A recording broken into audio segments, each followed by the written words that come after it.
Welcome back, everybody. Ha! Nothing to it. Even Bacon, who seemed so loyal. Welcome back to Final Fantasy IV, everybody. And as you can see, we are going through the Castle Baron. We're getting ready to confront the King of Baron. Because, well, he's done some nasty crap, and we gotta fix that. Until then, we're gonna go ahead and sleep, because the danger's not so bad. Alright, and with that done, it's time for us to go confront the King of Baron. Now that we've taken care of his High Chamberlain, or High Advisor, we took care of Bagan, and that was a long fight. Now it's time for us to find out what's been going on with Baron this whole time. Why have they become such warmongers, you might say? Ciso, you have returned. I'm glad to see you are safe. Thank you. I see you have become a paladin.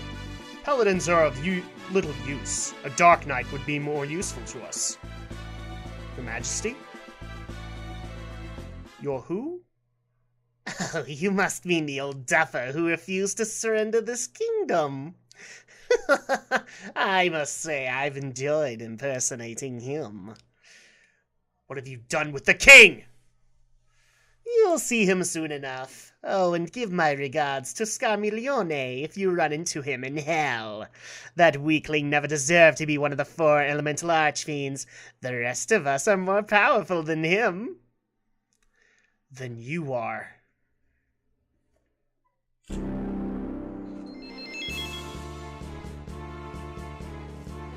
Behold, I am the Lord of Water, Canyazo. And now we have yet another boss fight with Canyazo, the elemental archfiend of water. And I will say that this model improvement is so much better than the original one, just because it looks a little bit more intimidating. Whereas the other one was just like, okay, it's all blue, we get that.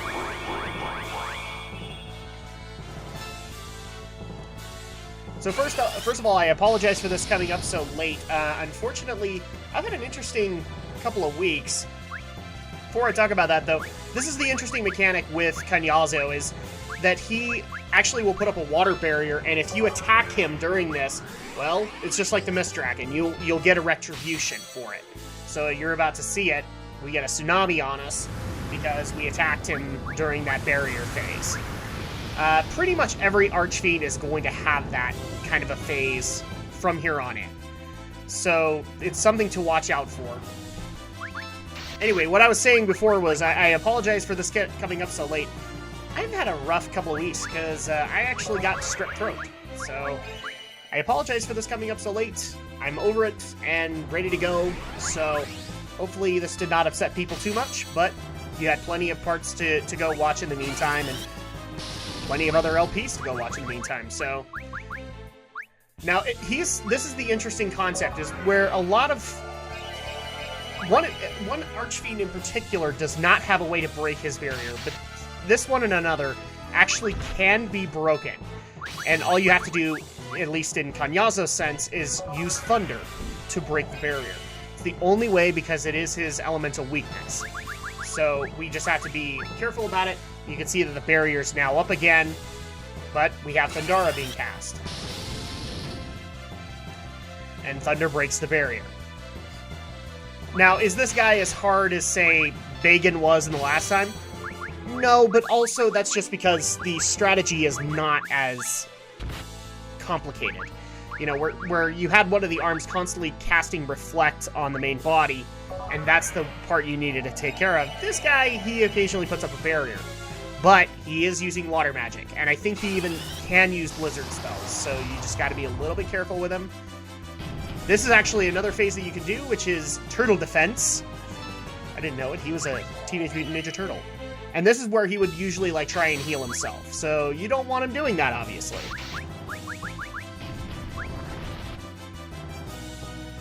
And I believe Thunder breaks this spell, too. But it's just cool to have a different sprite for this happening. Nope, turtle defense. So obviously you can see that magic really isn't doing much against him. The heal is pretty high, so we're having to make up for lost ground at this point. This is Kanyazo's unique mechanic, where he actually can defend himself and heal. The other Archfiends don't really have anything resembling that. So all we gotta do, we basically just gotta wait him out. Kind of like the Mist Dragon, but unfortunately he's healing, so we're losing ground each time he does that. So at least my physical attackers need to be keeping up the efforts, at the very least. I mean, they're not doing as much damage as, say, Palom or Tella, but they're doing enough to stem the tide. Torrents of water are drawn up, which means Thunder can break it now. But I need Thunder first, or he can cast Tsunami right off the bat. Which means Porum's got some work to do. Oh, that wasn't so bad. So, not too much work to do. This guy's got to be near the end if he's already going to the turtle defense. So, yeah, do Thundara. And Thundara... Oh, crap. He's got haste again.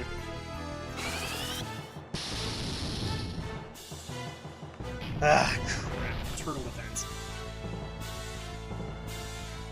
Well, I made up for about 2 heals. And there we go. Kanyazo, the Water Elemental Archfiend, is done.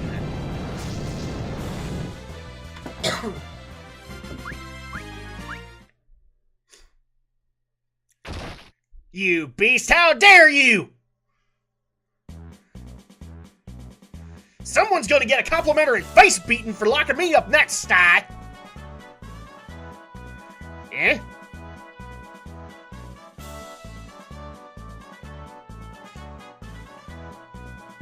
Sid! Cecil, you're alive! You had me worried! I'm sorry.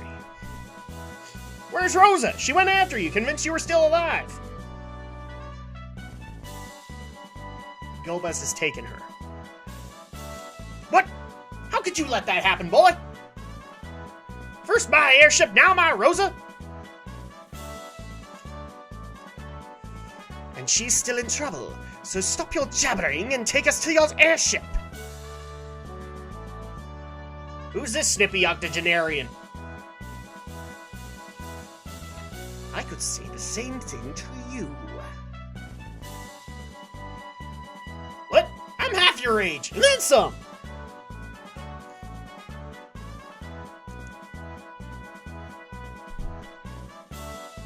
Porum the Peacemaker. Please, this is not the time. Sir, this is the great sage Tello. And this is Master Yang, the High Monk of Febu. I am Porum, an apprentice mage from Mysidia. So now we have another geezer on board. That repulsive brat is my twin brother Palom. You goody two-shoes. It is an honor to meet you. Well, you sure are a mannerly fellow, at least. Sid, where is your new airship? Where nobody would suspect. We do not have time for your strange humans, man. Rosa's life is in danger. Yeah, I keep on changing the voices, so I don't know why. I know. You don't have to shout. We're not all deaf like you. Everyone, follow me. And of course, Porum has to get Palom to follow.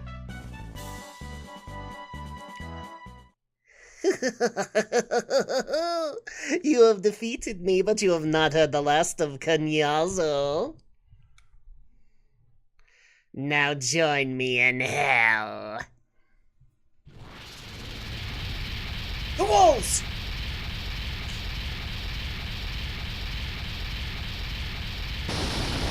It's locked! This side is locked too!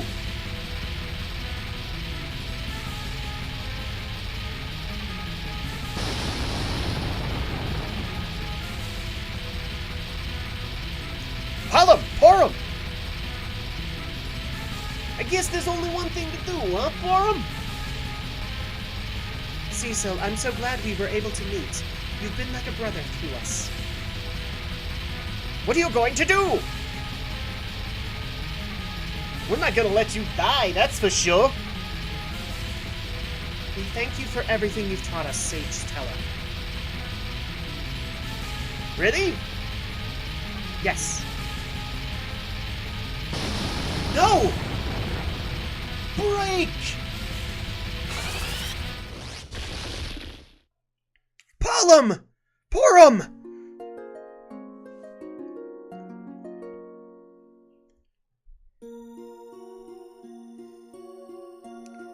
Hold on. Asuna! Spell has no effect as the twins have become stone of their own will. This is kind of a sad moment. You fools! I am an old man. It was my duty, not yours.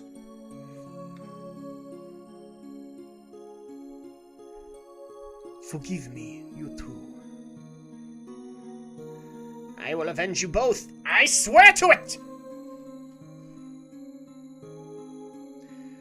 It's time for some payback. To the Enterprise! Wait, copyright. Can't do... You will pay for their sacrifice. Golbez. Copyright, guys, this is YouTube. I can't put up the... Nope. Meanwhile... He defeated Canyazo. His power continues to grow. Sir, regarding the last crystal. I know. That place remains a problem. Then let Cecil go retrieve it for us.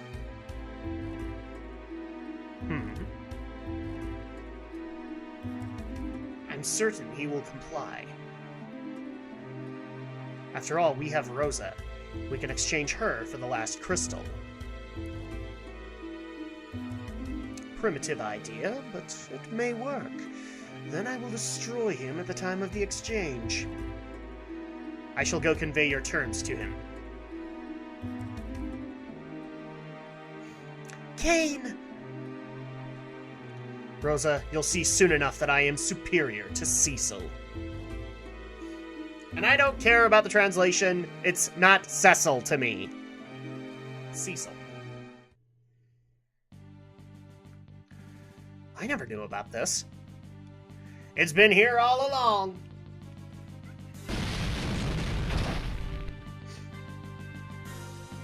And of course we had to have the epic music guiding us on to the Enterprise. Oh crap. Copyright. No, please. Star Trek people. Don't fire me. I promise. I didn't name it. They did. Square did. Amazing. I'm impressed. Yep, ain't she a beaut? Let's get her up and going.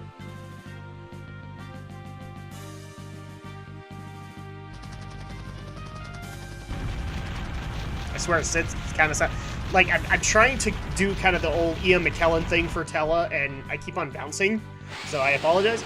But, you know, it's kind of funny. He has, like, multiple personalities going on. And then Sid is just big and burly, because why not? Kind of sound... Battle stations! Time to unleash the power of the Enterprise! Again, Sid, stop it. Wait. What is that? A white flag?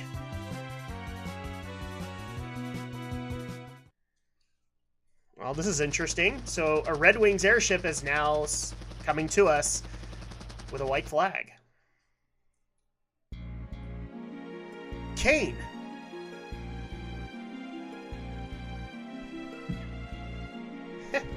So you're still among the living. Kane, you traitor! Where's Rosa? You wouldn't harm her, would you? If you want her back, bring me the Earth Crystal. What? You shameless dog! I will come to you once you have the crystal in your possession. And if Rosa means anything to you, you'll get that crystal. Why, you... Wake up, Kane! I have nothing else to say to you.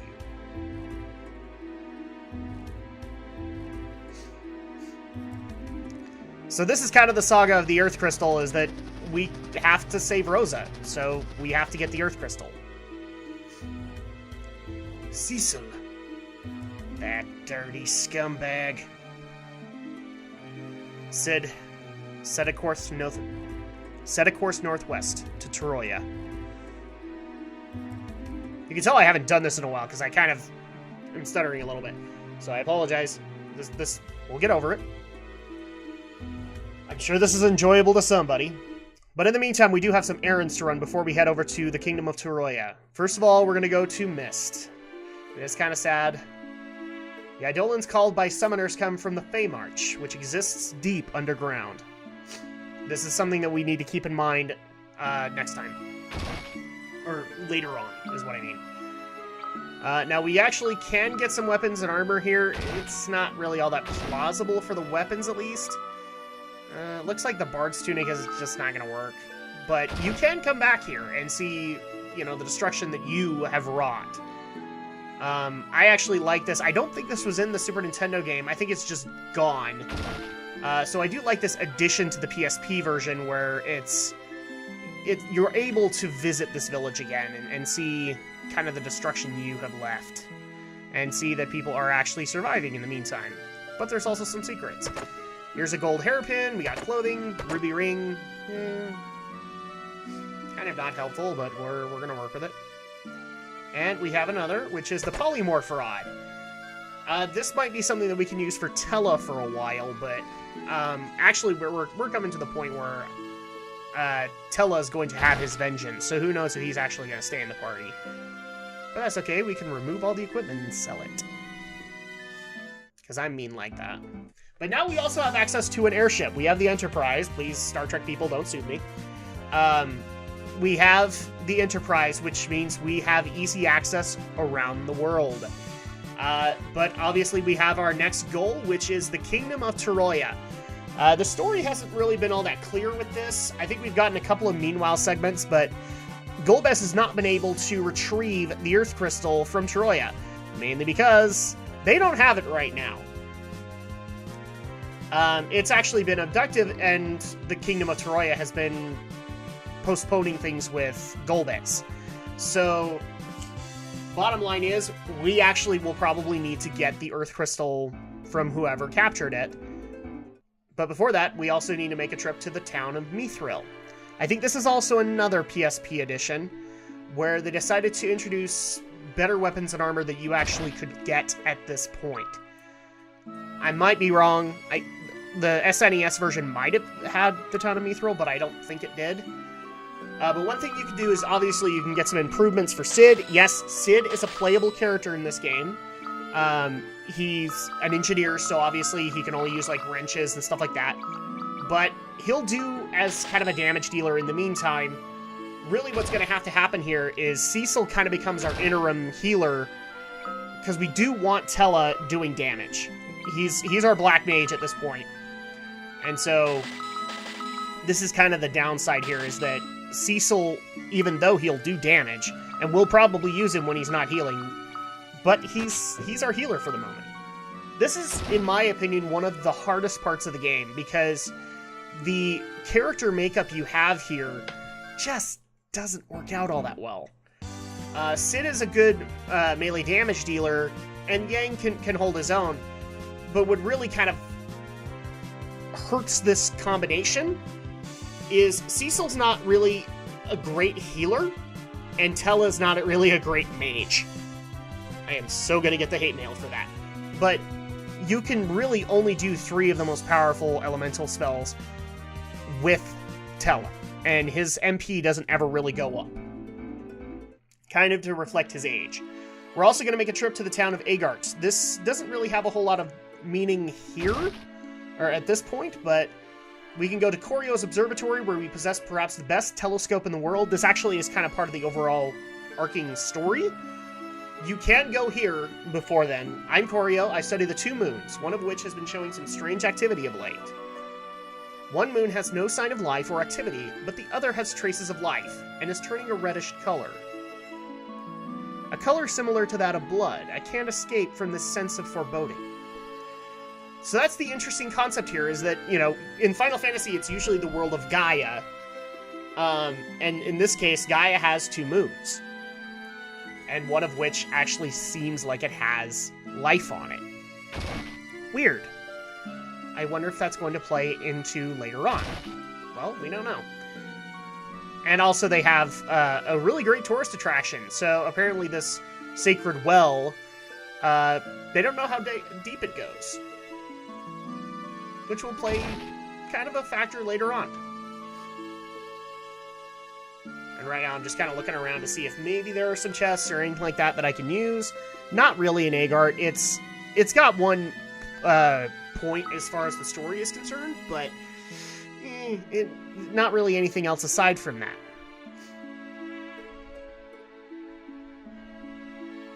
Okay, I think we're done in the inn, which means we're probably done in Agart. Yep, can't do anything in here. Oh, you can come across a naming way. So, if people don't know what that is, it's something that wasn't really introduced later on, I don't think. Naming ways allow for you to, if you want to be silly with the characters and rename them, you can. And the naming way allows you to do that. It's kind of like naming your Pokemon. I never change the story names just because I like them. It's kind of a silly methodology here, but, you know, giving a name gives it power. It explains what it is. And so that's why I never change it to, like, Bod or whatever. I know I have friends that do and love it, but it's never my concept to do that. Obviously, some people will say, well, you did that in Final Fantasy 1. That's where it's okay, at least as far as I'm concerned. Because Final Fantasy has such a legacy that I've named my parties.